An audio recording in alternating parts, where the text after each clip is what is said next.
Ego যখন সামনে এসে দাঁড়ায়, সম্পর্ক তখন ধীরে ধীরে পিছিয়ে যায়। কারণ চুপ থাকা কখনোই কোনো কিছুর সঠিক সমাধান নয়, বরং চুপ থাকাটাই ধীরে ধীরে দূরত্ব তৈরি করে।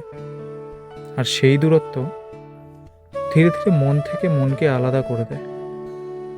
ভালোবাসার আসল সৌন্দর্য হলো হাজারো ঝগড়া, ভুল বোঝাবুঝি আর অভিমানের পরেও একে অপরের কাছে ফিরে আসা।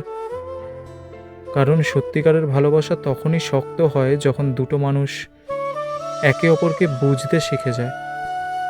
কখনো কখনো সম্পর্ক বাঁচাতে হলে নিজের ইগোকেও হারিয়ে ফেলতে শিখতে হয়। কখনো অভিমান ভেঙে শুধু বলতে হয় ভালোবাসি। এতে তোমার তার প্রতি যত্ন ও সত্যিকারের ভালোবাসার মাঝে তুমি নিজেদের সম্পর্ককে বাঁচিয়ে রাখতে পারবে আজীবন জুড়ে।